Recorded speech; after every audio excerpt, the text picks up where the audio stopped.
आजचा दिवस मुंबई आणि महाराष्ट्रासाठी देखील अतिशय आनंदाचा दिवस आहे।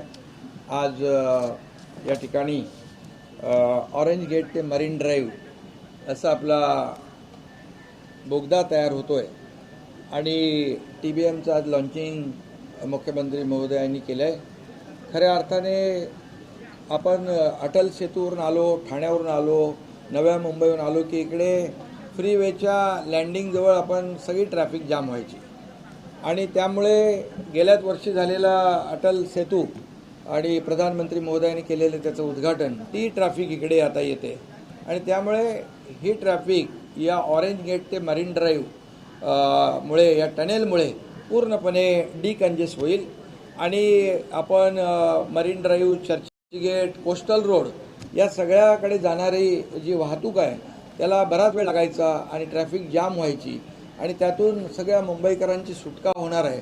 साऊथ मुंबईची देखील ट्रॅफिक कमी होईल आणि ईस्ट आणि वेस्ट हे एकमेकाला जोडलं जाईल, त्यामुळे हजारो लाखो मुंबईकरांना त्याचा दिलासा मिळेल।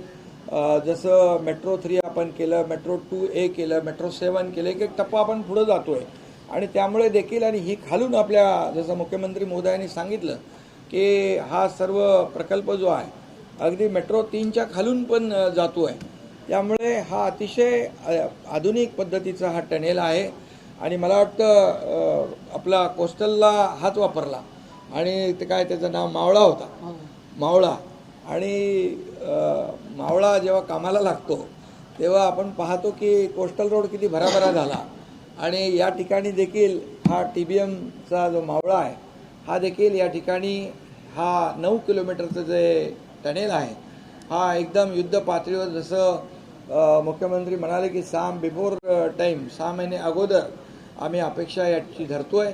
यामुळे पूर्णपणे वाहतूक कोंडी दूर होईल, पेट्रोल, डिझेल, CNG सगळं वाचेल, प्रदूषण कमी होईल आणि लोकांना तिकडे कार्यालयात, ऑफिसमध्ये जाताना देखील वेळ वाचेल, त्यांचा घरी जातानाही वेळ वाचेल आणि त्यामुळे एक वेळ वाचवणारा अतिशय मोठा प्रकल्प, महत्त्वाकांक्षी प्रकल्प आज सुरू होतोय।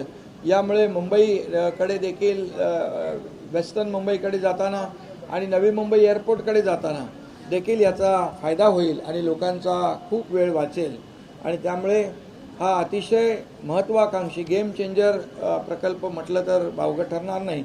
शेवटी आम्ही जे 3.5 वर्षामध्ये या मुंबईसाठी केलेले प्रकल्प आपल्या समोर आहे आणि आता हा देखील प्रकल्प आपल्या समोर आहे, त्यामुळे आता आमचा पाय ब्रेकवर नसतो, आमचा सतत पाय ॲक्सिलेटरवर असतो आणि म्हणून कामाच्या, विकासाच्या ॲक्सिलेटर आम्ही दाबत असतो।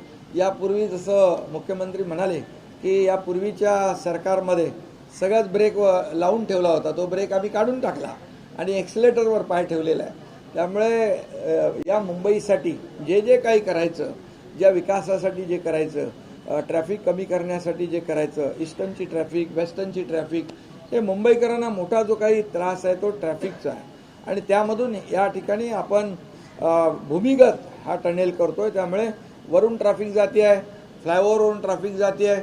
आता टनेलमधून देखील मुंबईकरांना आपल्याला प्रवास करता येईल, जसं आपण कोस्टलचाही टनेल पाहिला आणि आपण BKशीत देखील टनेलचा जे काही आम्ही प्रकल्प करतोय MMRDच्या माध्यमातून, त्यामुळे आता जमिनी खालून देखील वाहतूक कोंडी दूर करण्याचा हा एक मोठा प्रकल्प, मोठा प्रयोग आहे आणि म्हणून मी MMRDAचे सर्व अधिकारी आणि त्यांचे सर्व कर्मचारी, त्यांचे सर्व इंजिनियर्स आणि L&T या सगळ्यांचं मनापासून मी अभिनंदन करतो।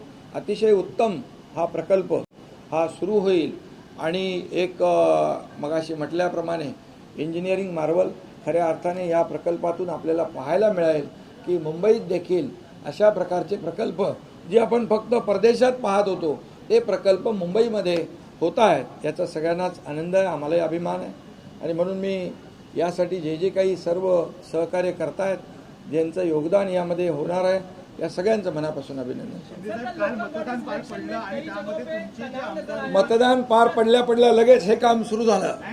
काम झालं, मात्र संतोष बांगर असतील, संजय गायकवाड असतील यांसारख्या आमदारांची जी कृत्य बघितली कालची, अरे जे लोकप्रतिनिधींनी आपण कसं वागलं पाहिजे हे ठरवलं पाहिजे आणि निवडणूक प्रक्रियेमध्ये देखील या ठिकाणी निवडणूक प्रक्रिया लोकशाही मार्गाने झाली पाहिजे असं आमचं मत आहे.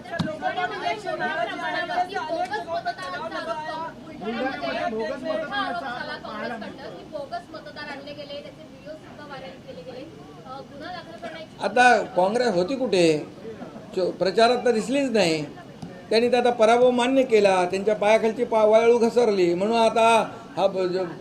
आता फक्त कारणच शोधतात, बोगस मतदान, हे मतदान. ठीक आहे, मला त्याच्यावर काय बोलायचं नाही आता. परंतु एकच आहे की काम करणारे लोक ज्यांनी काम केलं ते आम्ही सर्वजण फील्डवर होतो, पण महाविकास आघाडी कुठे दिसत नव्हती. ठीक आहे, आता काय दिसतंय इकडे?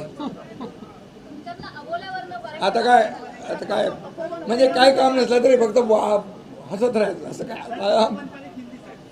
अरे तुम्ही सगळे प्रश्न तुमचेच, उत्तर तुमचीच, पतंग पण तुम्हीच उडवता.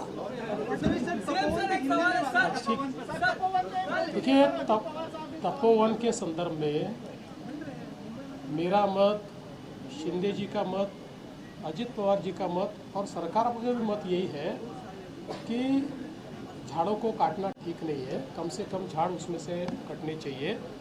लेकिन इसकी वास्तविकता भी हम लोगों को समझ लेनी पड़ेगी कि महानगर पालिका ने ये निर्णय क्यों लिया. तो प्रयागराज का जो कुंभ मेला होता है उसके लिए कुल 15,000 हेक्टेयर जगह है. यहाँ पर जो कुंभ मेला होता है और जो साधुग्राम नासिक में हमारा लगता है उसमें 300-350 एकड़ जगह है. इसलिए नासिक चूँकि एक ऐसा शहर है कि जहाँ